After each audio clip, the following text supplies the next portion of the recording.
Salam sejahtera para pendengar yang terkasih. Selamat bertemu kembali dengan Yayasan Pelayanan Media Antioquia yang didirikan oleh Pendeta Bigman Sirait untuk melayani Tuhan Kepala Gereja melalui media. Untuk memperluas wawasan umat Tuhan, PAMA juga menerbitkan tabloid Kristen Reformata, Reformata Online, Reformata Audio Streaming. Juga tersedia buku-buku karya Pendeta Bigman Sirait dan ratusan CD khotbah. Doakan dan ikutilah pelayanan PAMA di radio di berbagai kota dan pelayanan televisi di Indovision, Live Channel, Cablevision, Family Channel. Untuk informasi lebih lengkap, klik www.reformata.com, www.reformata.com, www.reformata.com. Kini tibalah saatnya kita akan menikmati kebenaran firman Tuhan bersama Pendeta Bigman Sirait. Selamat mendengarkan, Tuhan memberkati. Salam sejahtera, saudara yang kekasih di dalam nama Tuhan Yesus Kristus. Kembali kita bertemu dan terus kita memikirkan tentang Alkitab kita. Sekarang kita akan melihat bagaimana Alkitab dan antropologi manusia atau sejarah manusia menurut Alkitab. Ini menjadi menarik untuk kita pikirkan karena bagaimanapun pergumulan kehidupan masa kini sangat erat di dalam benturan ilmu pengetahuan dan Alkitab. Dan saya pikir perlu untuk memikirkan dengan jernih bagaimana sebetulnya memahami Alkitab dan ilmu pengetahuan itu bukan berduel tetapi berduet gitu ya. Artinya all truth is God truth. Semua kebenaran adalah kebenaran Allah kecuali tentunya ilmu pengetahuan yang melawan Alkitab. Nah, kita mesti berargumentasi. Misalnya Alkitab mengatakan manusia diciptakan oleh Allah, tetapi ilmu pengetahuan bilang bukan, tapi evolusi. Mari kita saling menguji. Tidak ada yang perlu ditakutkan, bukan? Dan kita akan mengadu data dan mengadu fakta, logika yang paling mendekati yang mana sih sebetulnya? Yang paling bisa dipahami. Itu contoh. Nah, tetapi sekarang kita akan berbicara dulu tentang bagian ini sambil nanti berjalan melihat apa yang dikatakan Alkitab. Di dalam kejadian pasal yang pertama ayat yang ke-26 sampai 28. Kejadian 1, 26 sampai 28, Alkitab mengatakan bagaimana proses penciptaan manusia. Dikatakan begini. Berfirmanlah Allah, baiklah kita menjadikan manusia menurut gambar dan rupa kita, supaya mereka berkuasa atas ikan-ikan di laut dan burung-burung di udara, dan atas ternak dan atas seluruh bumi, dan atas segala binatang melata yang merayap di bumi. Maka Allah menciptakan manusia itu menurut gambarnya, menurut gambar Allah diciptakannya dia, laki-laki dan perempuan diciptakannya mereka. Allah memberkati mereka, lalu Allah berfirman kepada mereka, beranak cuculah dan bertambah banyak, penuhilah bumi dan taklukkanlah itu, berkuasalah atas ikan-ikan di laut dan burung-burung di udara, dan atas segala binatang yang merayap di bumi. Lalu di dalam Kejadian pasal 3 ayat 22 sampai 24, ya, Kejadian 3, 22 sampai 24. Berfirmanlah Tuhan Allah, sesungguhnya manusia itu telah menjadi salah satu dari kita, tahu tentang yang baik dan yang jahat. Maka sekarang jangan sampai ia mengulurkan tangannya dan mengambil pula dari buah itu, pohon pengetahuan ya, yang baik dan jahat. Nah, oleh karena itu saudara, dikatakan kemudian bagaimana manusia itu ya, diusir oleh Allah dari Taman Eden. Dikatakan Tuhan Allah mengusir dia dari Taman Eden supaya dia mengusahakan tanah dari mana ia diambil. Ia mengambil manusia itu dan di sebelah, ia menghalau manusia itu, dan di sebelah timur Taman Eden ditempatkannya beberapa kerub dengan pedang yang bernyala-nyala dan menyambar-nyambar untuk menjaga jalan ke pohon kehidupan. Nah, saudara yang kekasih, pada waktu kita membaca bagian ini dan kita belajar untuk mengerti apa yang menjadi kebenaran Alkitab di dalam penciptaan dan kejatuhan. Ini dua bagian dulu. Ya. Lalu kemudian bagaimana manusia itu direkonstruksi atau recreation, diciptakan ulang oleh Tuhan, artinya lewat penyucian. Di dalam Kejadian 3 ayat 16 dikatakan begini, karena begitu besar kasih Allah akan dunia ini, sehingga ia menaruniakan anaknya yang tunggal, supaya setiap orang yang percaya kepadanya tidak binasa, melainkan beroleh hidup yang kekal. Ya. Lalu di dalam 2 Petrus pasal yang ketiga, 2 Petrus 3, 10-13. Tetapi hari Tuhan akan tiba seperti pencuri pada hari itu. Langit akan lenyap dengan gemuruh yang dahsyat, dan unsur-unsur dunia akan hangus dalam nyala api, dan bumi dan segala yang ada di atasnya akan hilang lenyap. Jadi jika segala sesuatu ini akan hancur secara demikian, betapa suci dan salehnya kamu harus hidup, yaitu kamu yang menantikan dan mempercepat kedatangan hari Allah. Pada hari itu langit akan binasa dalam api, dan unsur-unsur dunia akan hancur karena nyalanya. Lalu ayat 13, tetapi sesuai dengan janjinya kita menantikan langit yang baru dan bumi yang baru, di mana terdapat kebenaran. 4 bagian ayat ini akan menjadi 4 titik konsentrasi kita. Pertama, pada Kejadian 1 dikatakan Tuhan menciptakan manusia menurut gambar dan rupanya, lalu menaruh manusia itu di dalam Taman Eden. Dalam gambar dan rupa dijadikannya manusia dalam 2 gender, laki-laki dan perempuan. Ini penting dulu pertama untuk kita pahami. Bagaimana Tuhan menciptakan lebih dulu laki-laki, dari tulang rasuknya diambillah dan diciptakanlah perempuan. Menjadi menarik, saudara. Laki-laki dan perempuan ada dalam desain Allah. Allah menciptakan laki-laki dan perempuan. Ya, di dalam evolusi saya tidak bisa memahami kalau kemudian ada satu Big Bang yang besar, lalu dikatakan dari situ ledakanlah keluar manusia. Saya juga nggak ngerti bagaimana caranya bisa manusia itu 2, laki-laki dan perempuan. Tetapi kalau Alkitab mengajarkan laki-laki dan perempuan adalah design by God. Allah menciptakan laki-laki dan perempuan. Nah, dalam teori evolusi, apakah bisa berevolusi laki-laki jadi perempuan, perempuan jadi laki? Ini pertanyaan menarik juga yang perlu dipikirkan. Dan kalau memang laki-laki dan perempuan itu datang dari sebuah ketidakteraturan, sebuah ledakan di waktu yang lampau miliaran tahun yang silam, dalam teori evolusi, bagaimana bisa menjadi sepasang dan sangat teratur? Ini pun menjadi problem yang serius, bukan? Karena itu, ketika Alkitab mengatakan Tuhan menciptakan manusia, diciptakannya, lalu laki-laki dan perempuan, untuk mau menjelaskan bagaimana sebetulnya di dalam proses penciptaan, dan manusia diciptakan laki-laki lebih dulu baru perempuan, sehingga Alkitab mengatakan bagaimana perempuan harus tunduk pada laki-laki, tetapi laki-laki harus mengasihi perempuan dan bukan menganiaya atau menindas.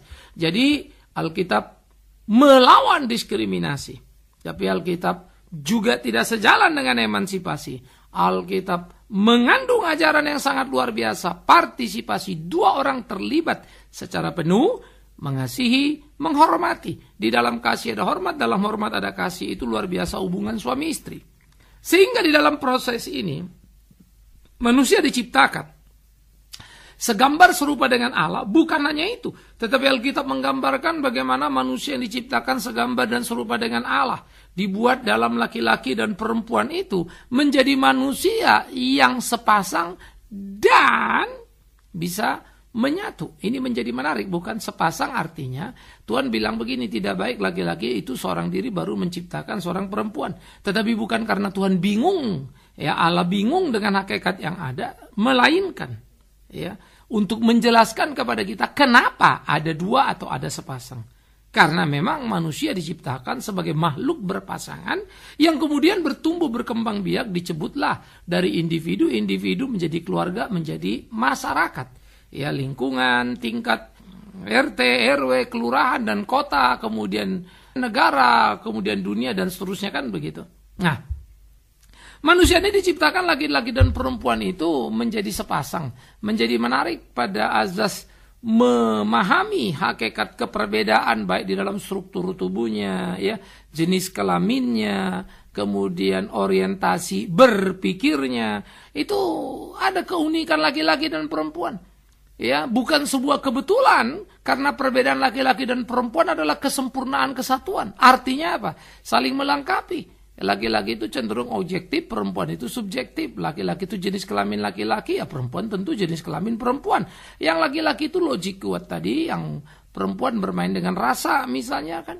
Sehingga semua adanya laki-laki dan perempuan tadi menjadi perpaduan yang sangat luar biasa pada hakikat dirinya.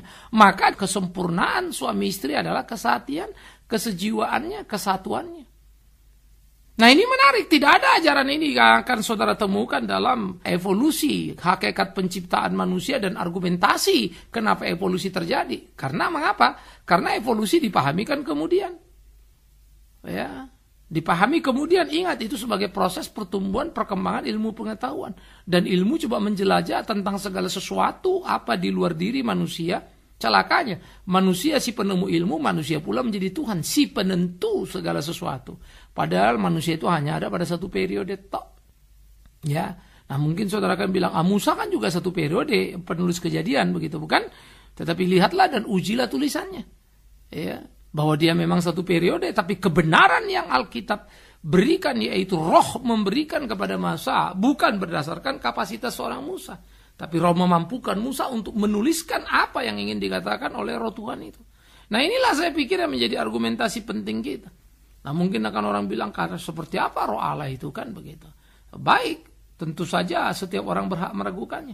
Tetapi siapa yang mau berargumentasi tentang kebenaran akurat berbanding dengan evolusi.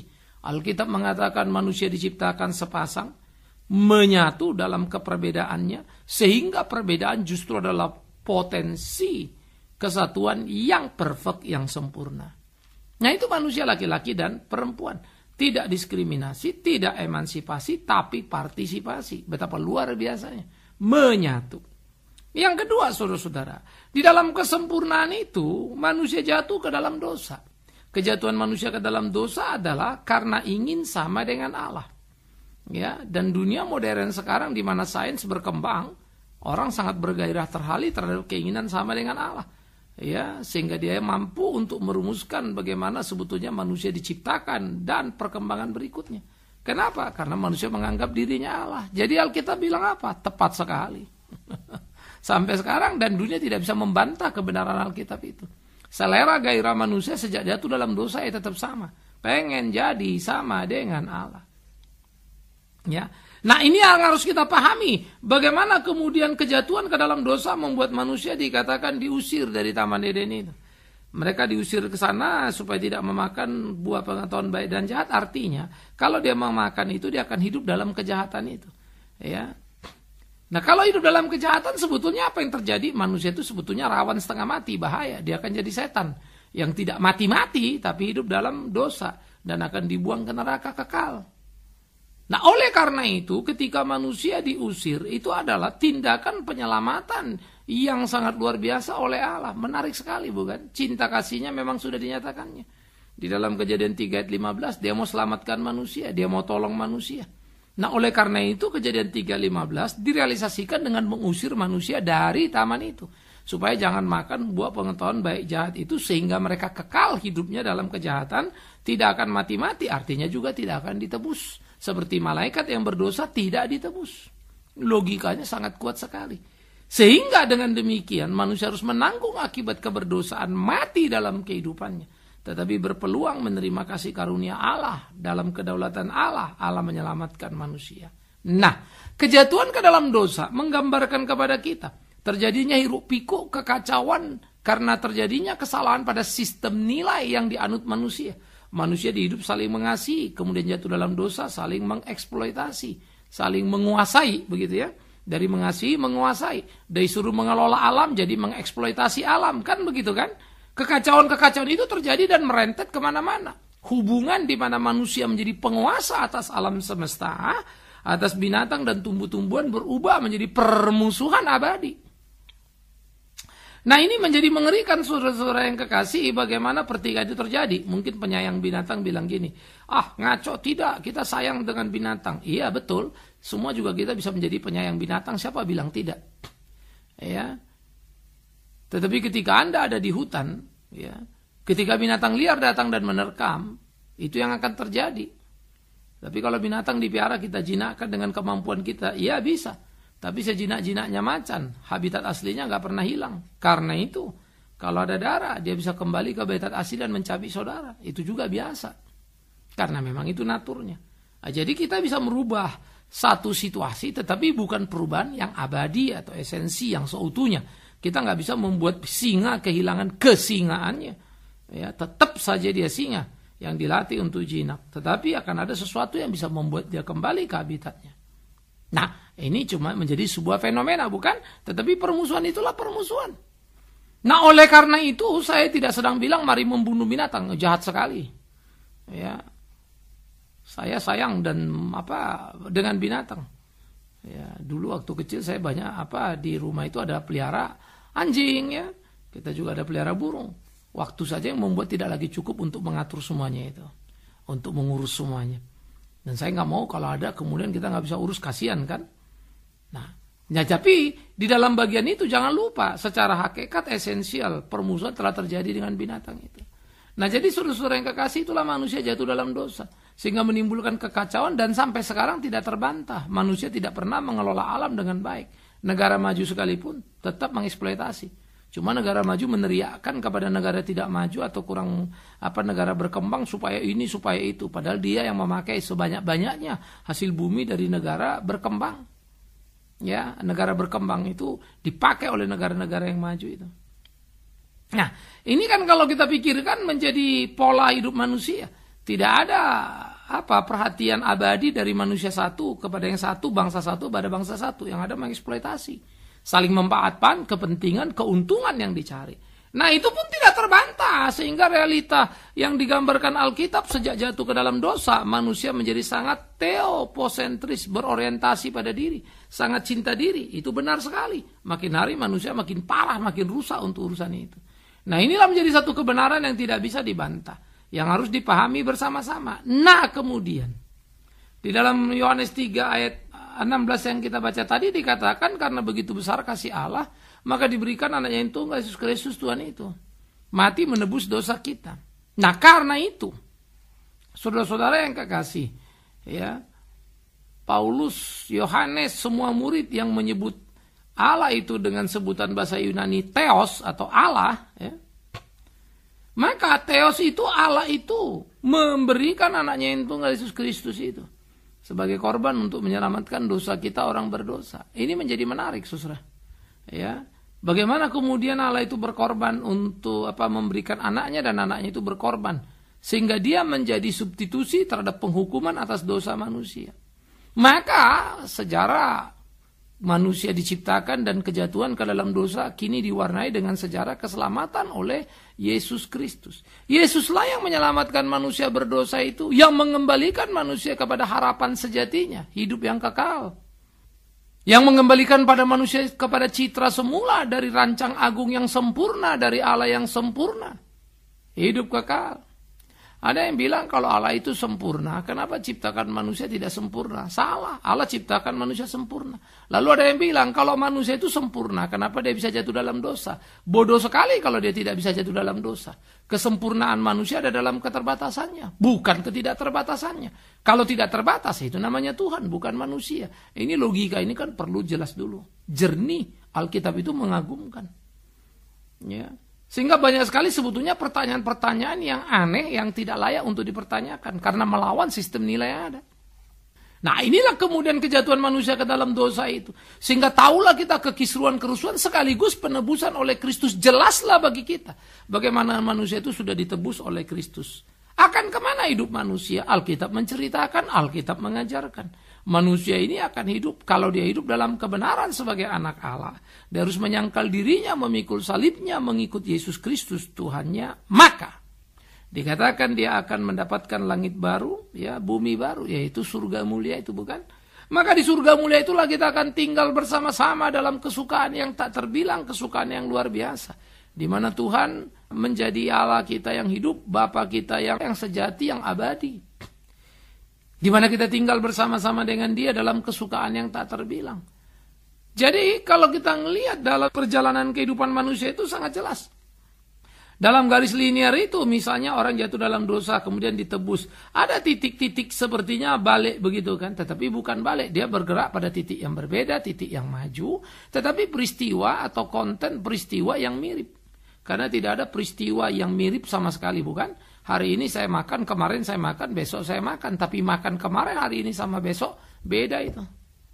Nah jadi inilah yang menjadi pemikiran-pemikiran serius yang perlu kita tumbuh kembangkan dalam kehidupan kita, saudara-saudaraku yang kekasih. Dan bagaimana kita memikirkan itu dalam hari-hari kita dan menjadikan itu menjadi ketetapan Tuhan yang mewarnai kehidupan kita. Sehingga hidup kita menjadi hidup penuh dengan gairah. Nah jadi kalau kita melihat gambaran di dalam antropologi manusia menurut Alkitab amat sangat luar biasa clear. Era pertama adalah era manusia diciptakan dalam kesempurnaan. Manusia itu sempurna, tidak berdosa, tapi bisa jatuh dalam dosa. Dan jangan lupa, kesempurnaan manusia adalah keterbatasannya. Jadi kalau dia sadar terbatasnya, dijaganya dirinya, disitulah sempurnanya. Jadi bukan tidak bisa apa saja lalu sempurna tidak terbatas. Ya aneh, itu bukan manusia, itu Tuhan. Ya. Yang kedua, manusia jatuh dalam dosa, manusia menjadi orang berdosa, tidak bisa tidak berdosa. Terus menerus saja bikin dosa. Itu output dari manusia digambarkan dalam Roma pasal 3 misalnya. Ada aja dosa yang dibikin. Lalu manusia itu ditebus dari dosa, sehingga manusia berdosa yang bisa tidak berdosa.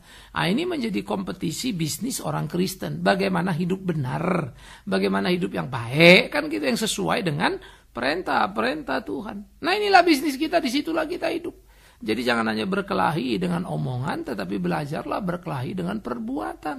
Dalam tanda petik artinya, berbuatlah yang benar, berbuatlah yang baik. Kan begitu, sehingga berkuranglah waktu kita untuk ribut sana sini. Dan yang terakhir, yaitu tadi tidak berdosa, bisa tidak berdosa karena sudah ditebus dosanya ya. Dan yang keempat, akhirnya kita menjadi orang yang tidak berdosa di surga mulia dan tidak bisa jatuh dalam dosa. Karena terpelihara dan dijaga dalam kekekalan oleh Allah yang hidup itu. Nah, ini menjadi bagian harap puncak keimanan kita di dalam perjalanan kita. Dan semua harapan itu ya nampak jelas di dalam garis yang diajarkan Alkitab. Awal sampai akhir, surga dibicarakan, neraka didiskusikan. Tidak ada yang gelap, tidak ada yang misteri. Kecuali belajarnya sedikit-sedikit, ngertinya dikit, ngomongnya banyak, kacau balau lah semuanya. Tapi kalau kita pelajari dengan sungguh, kita perhatikan dengan sungguh-sungguh, kita teliti, kita belajar banyak, ngertilah kita betapa hebatnya Alkitab itu. Dan betapa sempurnanya yang diajarkannya. Nah inilah saya pikir yang menjadi perenungan kita, bagaimana seharusnya kita belajar memahami Alkitab dan sejarah manusia, sehingga konstruksi dari manusia itu menjadi jelas bagi kita. Dan kita bersyukur Alkitab memberikan pemahaman yang terang benderang. Semoga saudara bangga dengan keimanan saudara, bertumbuh dalam keimanan yang penuh dan hidup sebagai anak Tuhan yang cinta Tuhan secara utuh. Tuhan memberkati saudara, Tuhan menolong saudara, dan jangan lupa sejarah manusia jelas di dalam Alkitab. Amin. Mari kita berdoa. Kami bersyukur, kami berterima kasih ya Tuhan karena kejadian kami yang ajaib. Tuhanlah yang menciptakan, Tuhanlah yang memelihara, Tuhanlah yang mengarahkan. Karena itu, jadikan kami laskarmu yang tangguh, hidup dalam kehendak-Mu, melakukan apa yang Tuhan mau sehingga hidup kami menjadi hidup yang memuliakan nama Tuhan senantiasa. Demi Yesus Kristus yang adalah Tuhan dan Juru Selamat kami yang hidup, kami berdoa, kami bersyukur, mohon pimpinan Tuhan senantiasa. Terpujilah Tuhan kekal selama-lamanya di dalam nama Tuhan Yesus Kristus. Pencipta agung, penguasa sejarah, pemilik sejarah, kami berdoa. Amin. Kita telah mendengarkan firman Tuhan yang disampaikan oleh Pendeta Bikman Sirait. Bagi Anda yang merasa diberkati dan ingin menjadi mitra Pamah dalam melayani melalui doa, daya dan dana, silakan menghubungi kami melalui telepon 021 392 4229 021 392 4229. Email di pama_yayasan@yahoo.com, pama_yayasan@yahoo.com. Sampai bertemu kembali di waktu dan gelombang yang sama. Tuhan memberkati.